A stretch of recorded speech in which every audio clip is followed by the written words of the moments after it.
Alors, la dyspraxie verbale de la parole, elle est un petit peu à part. Je ne sais pas si vous vous souvenez, donc dans le cercle que je vous ai montré, en fait, elle est un petit peu à l'intersection avec les troubles du langage parce qu'il y a l'intersection avec la phonologie qu'on pourrait croiser. Mais vraiment, la dyspraxie verbale, c'est une difficulté qui touche la planification et la programmation des mouvements de la parole et des séquences verbales. Et ça amène à des problèmes donc, dans la production de la parole et puis aussi parfois dans la prosodie. En fait, souvent, on a l'impression que c'est une articulation qui demande un effort à l'enfant. L'enfant, on a l'impression qu'il tâtonne et il y a des erreurs qui peuvent être assez inconstantes pour une même syllabe ou un même mot. En fait, selon les efforts qu'il va faire, selon sa fatigue, etc., il arrive plus ou moins bien à prononcer les mots. Et donc, ça peut être changeant, quoi. Par exemple, on va écouter Thibaut. Alors, en fait, Thibaut, il a une dyspraxie verbale, mais il n'y a pas que ça. Il a aussi des difficultés au niveau lexical pour trouver ses mots. Mais on va voir on va surtout entendre les problèmes. Alors, la dyspraxie verbale, pardon, je vais juste continuer avec ça, c'est que souvent, on la repère bien parce que c'est vraiment la parole, du coup, qui est touchée. Donc, en fait, ça s'entend. Les enfants ont vraiment des difficultés. Ah mince, pardon, c'est pas là qu'il faut que je passe. Donc, ça s'entend, en fait. Hein. Je suis nulle en photographe. C'est quoi? Comment ça s'appelle ça? La appui. Ouais, presque. Ça sert à quoi? Sur un prix. Donc, c'est un parapluie. Hein. Donc, il a dit l'arapluie. L'arapluie. Et là, il fait le geste du parapluie qu'on tient au-dessus de sa tête. Et quand elle lui dit ça sert à quoi, il veut dire pour la pluie. Donc, il veut parler de la pluie et il dit pluie. Alors que tout à l'heure, il a dit parapluie. Enfin, vous voyez que ça change en fait. Un enfant qui a des difficultés phonologiques au niveau de les représentations des sons, de représentation donc phonologique d'un mot, et ben, on a des atteintes où, par exemple, l'enfant va se retrouver avec une forme phonologique du mot stocké qui n'est pas la bonne et il va toujours la dire comme ça. Il va toujours, par exemple, il peut penser que dans son lexique, le mot spectacle, par exemple, sera pestacle. Et pour lui, c'est tout le temps pestacle, du coup. Et quand il dit pestacle, il a l'impression que c'est juste. Et si on lui dit est-ce que c'est spectacle ou pestacle le bon mot, il ne saura pas. Il y a des enfants qui ont des difficultés phonologiques. Si on leur dit est-ce que c'est spectacle ou pestacle le bon mot, qui vont tout de suite vous dire non, c'était le premier. Mais eux, ils vont quand même dire pestacle. Et ces enfants-là, par exemple, dans le cas de la dyspraxie verbale, ils savent quelle est la bonne forme phonologique du mot. Ils traitent bien les sons, ils traitent bien les mots et ils savent quelle est la bonne forme. Par contre, eux ont beaucoup de mal à le prononcer correctement. C'est vraiment au niveau de la parole, du coup, que c'est gênant. Donc, on écoute encore un petit mot. Oui. Ouais. Ouais, oui. Oui. Pour la pluie? Oui. Ouais. Oui. Hein? Ça, c'est quoi? Bougie. Ouais, bravo. Attends, c'est moi qui mets. Chaud. Quoi? Chaud. Ah non, c'est pas un seau. Si. Ah non. Un seau, c'est ça. Alors, regarde. Un seau, c'est ça. T'es d'accord? Oui. Ça, c'est pas un seau. C'est presque. Orage. Ouais, c'est pour A. Arrosé. Donc, c'est un A.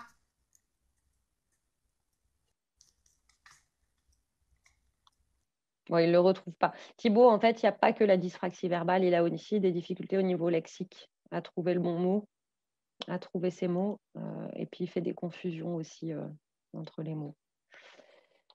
Donc la dyspraxie verbale, elle touche vraiment la parole, la planification et la programmation des mouvements de la parole. Donc c'est les praxies, hein, c'est vraiment les mouvements, les gestes en fait de la parole qui sont touchés. Mais au-delà de ça, les phrases, elles peuvent être bien construites, il peut y avoir un vocabulaire adéquat, il peut y avoir des mots qui ont une forme phonologique correcte dans le lexique mental de l'enfant, donc l'enfant sait quelle est la bonne forme du mot, sauf s'il y a un trouble développemental du langage oral associé. Donc on peut avoir des dyspraxies avec des dysphasies associées. Et donc dans ce cas-là, c'est tout le langage en fait le langage oral et la parole, ils sont tous les deux touchés.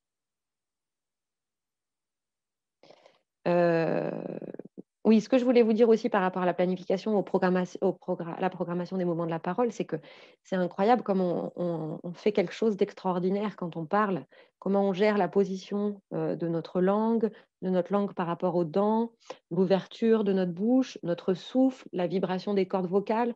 En fait, on est en train de faire plein de mouvements, plein de gestes. Enfin, il y a quelque chose une motricité qui est très complexe et on fait vraiment des choses extraordinaires qui nous semblent naturelles. Et donc, quand ça, c'est difficile, on voit que les enfants cherchent comment mettre leur bouche. Des fois, ils n'arrivent pas à faire vibrer les cordes vocales au bon moment.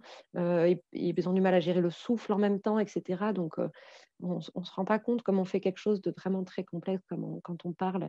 Et du coup, comment ça peut être gênant quand ça ne se met pas en place normalement, quand ça ne s'automatise pas. Alors, dans le cadre des troubles du langage, on peut donc avoir des troubles de la communication qui peuvent être secondaires aux problèmes de forme du langage oral. Donc, forcément, si j'ai beaucoup de mal à m'exprimer, si je suis très peu intelligible, ça va affecter ma communication. Mais par exemple, ce qu'avait dit un auteur il y a déjà longtemps, en 95, Craig, c'est que finalement, j'aurais des problèmes de communication, mais en fait, j'aurais un niveau de communication, de capacité communicationnelle qui serait de même niveau que mon langage oral. Si par exemple, j'ai un niveau de langage oral qui correspond globalement à un enfant de 4 ans, alors que j'en ai 8, eh ben, je peux avoir des capacités de communication qui correspondent à celles d'un enfant de 4 ans, parce que j'ai le même niveau de langage que lui. Mais là, les problèmes de communication sont vraiment considérés du coup comme secondaires aux problèmes de langage. Mais parfois, les problèmes de communication sont associés. Et là, c'est l'atteinte des usages du langage. Vous l'avez vu, c'était notre troisième cercle, donc relatif à la pragmatique. Et ça peut parfois rentrer dans le cadre d'un trouble du spectre de l'autisme. Donc, il faut aller chercher si on a d'autres problèmes associés, qui sont notamment tout ce qui va être comportement restreint et répétitif, ou s'ils sont isolés. Et dans ce cas-là, si on a un trouble des usages du langage oral, on ne parle pas de dysphasie ou de trouble développemental du langage oral. Alors, quoique, à l'époque, on pouvait parler de dysphasie sémantico-pragmatique. Mais ce qui est retenu maintenant dans les classifications, c'est qu'on va parler de troubles de la communication sociale, en fait, parce que ça touche plus largement le langage, ça touche la communication plus largement, de façon plus large que juste le langage oral, en fait. Donc, ces enfants qui présentent des troubles de la communication, ça va être des difficultés d'adaptation du langage au contexte social, donc tout ce qui va être formule de politesse, choisir des sujets de conversation adaptés, des contenus adaptés. C'est des enfants qui peuvent avoir du mal à initier un sujet de conversation ou rester sur un même sujet, maintenir ce sujet-là pour que l'échange soit correct. C'est des enfants qui peuvent avoir des difficultés à respecter les tours de parole, à comprendre aussi tout ce qui va être langage implicite, figuratif, abstrait ou ambigu. Des difficultés pour produire des récits cohérents. Et donc, en fait, c'est des choses qu'on peut retrouver donc, dans les troubles du spectre de l'autisme, mais qui peuvent aussi se retrouver isolés. Et dans ce cas-là, on va parler de troubles de la communication sociale ou de troubles du langage oral touchant la communication sociale. Il y a plusieurs façons de le formuler. L'important, c'est de pouvoir, c'est ce que dit Catalyse, c'est ce que dit le consensus, l'important, c'est de pouvoir spécifier quelles composantes en fait, sont touchées dans le langage oral. Alors, l'apprentissage de la lecture, pour la moitié des enfants avec un trouble développemental du langage oral, il va être problématique, cet apprentissage de la lecture. Donc, on considère, selon les études, qu'il y aurait environ 50% des enfants qui ont un trouble développemental du langage oral qui vont aussi avoir un trouble d'apprentissage de la lecture, donc en l'occurrence une dyslexie. Donc ça, c'est lié au fait que la dyslexie et l'apprentissage de la lecture de façon générale est très lié à la phonologie. On en parlera vendredi prochain, et j'en ai un petit peu parlé déjà ce matin, mais c'est vrai que le traitement phonologique est considéré comme central dans l'apprentissage de la lecture et dans la dyslexie. Donc finalement, les auteurs pensent, les chercheurs, que en fait, les troubles phonologiques dans le trouble développemental du langage oral, ils seraient responsables de ce problème d'apprentissage de la lecture. Donc ce serait que la phonologie qui serait centrale. Mais il y a quand même des auteurs qui insistent sur le fait que si on focalise trop sur la phonologie, on sous-estime l'influence que peut avoir aussi les déficits de vocabulaire, les déficits sémantiques, les déficits syntaxiques qui vont affecter la compréhension lecture et qui vont aussi nuire à la lecture.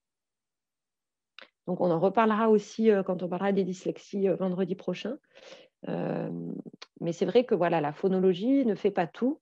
Et si vous avez des problèmes de vocabulaire, de syntaxe, de compréhension, ça va aussi affecter du coup vos capacités de lecture.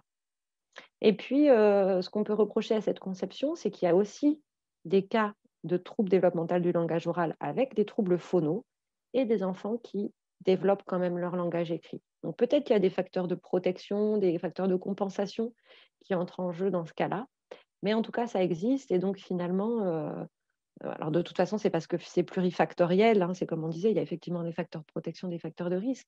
Mais voilà, peut-être que la phonologie est importante, mais n'est pas la seule chose, évidemment, qu'il y a à prendre en considération dans ce lien entre troubles du langage oral et dyslexie. Alors, la prévalence des troubles du langage oral, on en a parlé un petit peu. Donc, on a dit qu'il y avait 7% des enfants qui présentaient. Alors, à un moment, je vous ai dit, il y a 10% de parleurs tardifs et puis 3% qui vont avoir un déficit sévère, qui va persister donc, dans le temps. Donc d'autres, à l'intermédiaire, on dit, voilà, à 3 ans, il y a 7% qui ont un déficit du langage oral, mais à 7 ans, il n'y en a que 40% de ces enfants-là qui auront encore des difficultés. Donc soit parce qu'il y a des problèmes en langage oral, effectivement, qui ont persisté, soit ils ont bien évolué sur le plan du langage oral, mais en fait, ils ont un trouble du langage écrit, soit on s'est rendu compte qu'en fait, il y avait une déficience intellectuelle. Donc, il y a effectivement, ce que je disais, un caractère transitoire de certains troubles du langage avant 6 ans, mais en fait, plus on avance dans le temps, et notamment à partir de 6 ans, vraiment, quand les troubles sont là, c'est les courbes que je vous montrais à un moment, on est quasiment sûr que le trouble va persister. La prévalence, c'est que les garçons sont plus touchés. Hein, je vous l'ai dit, être un garçon, c'est presque un facteur de risque. Hein, ils sont beaucoup plus touchés. Voilà. Et puis la prévalence diminue avec l'âge, puisqu'on l'a vu, hein, il y a plus il y a une variabilité dans le développement et il y a des enfants effectivement qui vont parler un peu plus tard, mais qui vont finalement rattraper aussi ce décalage. Sauf qu'à partir de 5-6 ans, on sait qu'en général, ces troubles vont perdurer. Hein. Et donc finalement, à 11 ans, on aurait à peu près 5% de troubles développementaux du langage oral. Alors, l'évaluation de l'intellectuel et le trouble développemental du langage oral, elle est importante. Donc, il y a la question de est-ce que finalement c'est un trouble développemental du langage oral qui survient dans un contexte de déficience intellectuelle. Donc, ça, ce serait trouble du langage oral associé à une déficience intellectuelle. Ou est-ce que c'est un trouble développemental du langage oral? Donc, pour ça, il faut pouvoir avoir une mesure de l'intelligence. Et donc, classiquement, on fait passer des QI. Sauf que les mesures non verbales, donc l'idée qu'on aurait derrière, c'est de se dire, un enfant qui a un trouble du langage oral, il peut être plus gêné sur les épreuves de langage oral du QI. Et on a effectivement une dissociation entre des épreuves verbales et les épreuves non verbales qui est fréquente, mais elle n'est pas systématique. Alors, premièrement, le QI verbal n'est pas forcément plus faible. En fait, les enfants qui ont des atteintes très phonologiques, articulatoires, praxiques ou même morphosyntaxiques, finalement, comme dans le QI, on ne pénalise pas les enfants pour des erreurs de syntaxe ou des erreurs de prononciation des mots. Ce qui compte, c'est le contenu, c'est les idées qui sont derrière. Du coup, parfois, ça ne va pas du tout se voir sur leur profil de langage. Et puis, on a d'autres enfants qui ont, eux, plutôt des problèmes qui touchent le lexique ou plutôt des problèmes de compréhension du langage. Eux, en général, ça va se répercuter sur leur QI verbal. Et puis, sur tout ce qui va être QI performance, donc les épreuves non verbales, les épreuves non verbales ne sont pas forcément plus fiables parce qu'en fait, il y a aussi une charge verbale dans ces épreuves non verbales, justement. Et je pense que Madame Hayat Sabri, qui va vous parler donc de l'intelligence et voilà, des aspects culturels dans les mesures de l'intelligence, pourra creuser ces questions avec vous. Mais effectivement, on sait aussi que les épreuves non verbales, elles sont aussi chargées de choses socioculturelles et de langage. Et il y a des études aussi qui montrent que si on regarde l'évolution des épreuves non verbales à travers le temps chez les enfants qui ont un trouble du langage oral, en fait, on a l'impression il y a des études qui tendent à montrer que les enfants, finalement, que leur QI performance, donc les épreuves non verbales, vont diminuer au fur et à mesure de leur développement. Donc, c'est comme si finalement leur trouble du langage oral altérer aussi le développement des autres fonctions intellectuelles qui sont mesurées par ces épreuves-là. Alors, est-ce que ça dépend du type de trouble de langage oral? Donc, moi, je pense qu'il y a effectivement plus de conséquences s'il y a des atteintes réceptives ou des atteintes lexicales. En tout cas, c'est parfois un diagnostic, du coup, qui est un diagnostic différentiel avec la déficience intellectuelle qui peut être assez complexe. Surtout si en plus l'enfant cumule d'autres troubles, s'il a aussi un trouble de l'attention, s'il a aussi, si on est dans un cas un peu multidis où il y a plusieurs troubles qui se cumulent, on a vu que c'était fréquent, hein, c'est plus fréquent d'avoir plusieurs troubles qu'un seul. Ça peut rendre les diagnostics parfois difficiles de savoir est-ce que finalement le QI de l'enfant est assez bas, homogène, parce qu'il cumule un trouble du langage oral, plus un trouble d'attention, ou plus un trouble praxique visio-spatial qui fait qu'il échoue aussi sur des épreuves verbales, sans compter que son trouble du langage peut aussi altérer ses capacités non verbales. Donc parfois, le diagnostic avec la déficience intellectuelle peut être assez complexe.